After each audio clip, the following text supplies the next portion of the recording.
In the previous videos, when we've talked about AI, most of the tools were run by large companies and we access them via the cloud.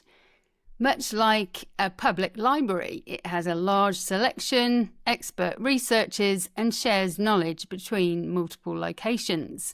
To use it, you need an account so they know who you are, and the library or the cloud LLM is owned by a large company and they know what's being researched.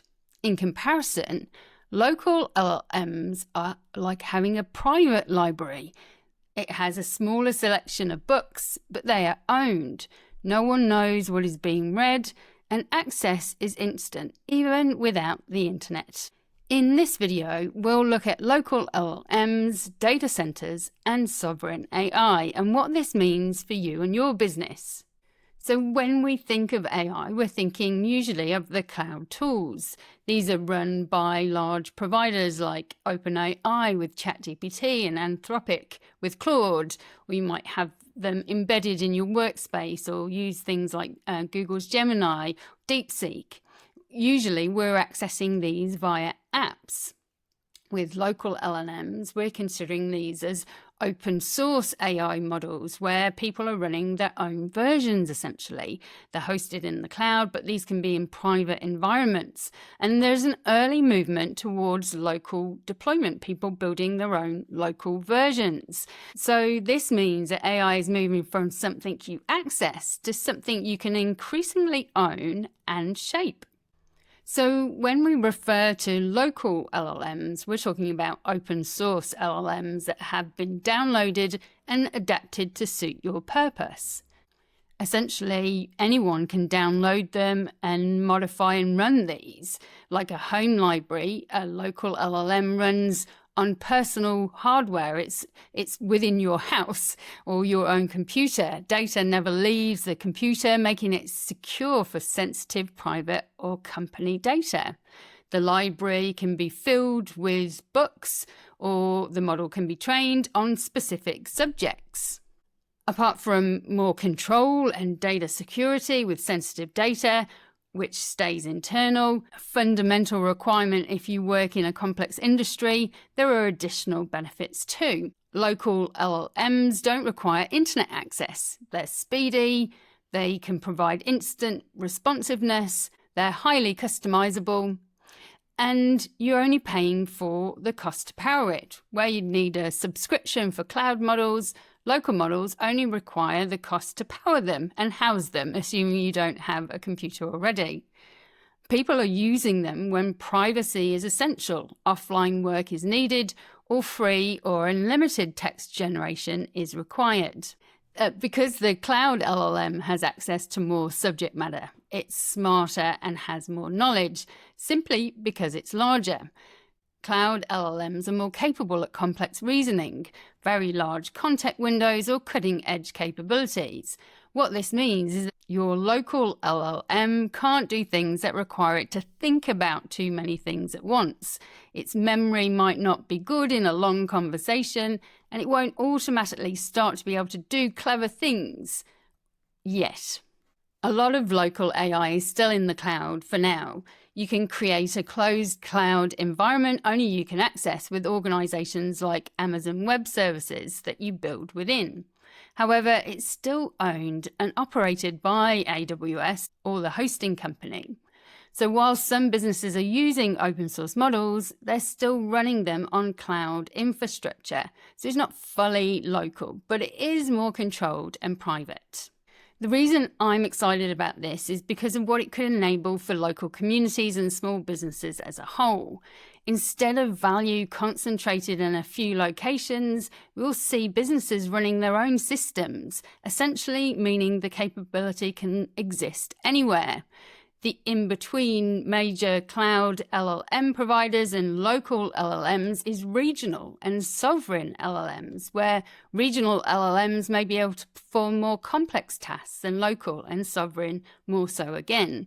This will create new industries and jobs with local AI support, infrastructure, and data and systems management, and will rely less on global platforms and build more resilience locally.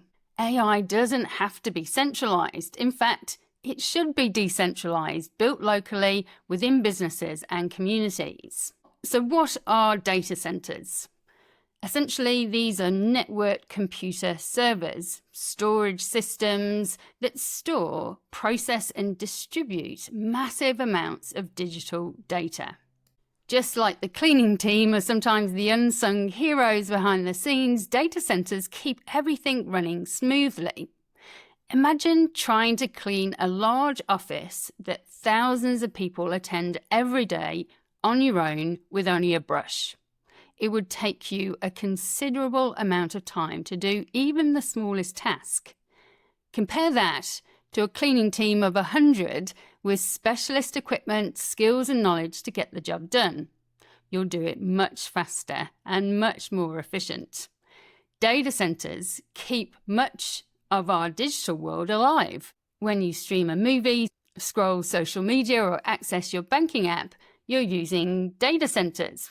And it's good that they are able to be accessed 24/7. But this is especially important for critical and complex industries like defense or medical. Inside data centers aren't just computers, but a range of highly specialized infrastructure, including racks of servers and hard drives that process tasks and hold information, routers, switches, and firewalls that basically help keep the data secure. Uninterruptible power supplies, or UPS, and backup generators help ensure the servers never go offline so that we can continue streaming our movie, and massive air conditioning and liquid cooling units to prevent computers from overheating. Although now we're starting to see clever locations of data centers, such as underground or underwater, to help in those cooling situations. So the different types of data centers, and the main ones are enterprise, which are basically privately owned and operated by a single company for its own internal use. Another type is co-location, a shared facility where multiple companies rent space and bandwidth to store their equipment. It's kind of like a co-working space, but instead of people, it's computers. Then cloud, which are the massive global facilities owned by cloud service providers like Amazon Web Services or Microsoft Azure that host applications and digital infrastructure for thousands of clients.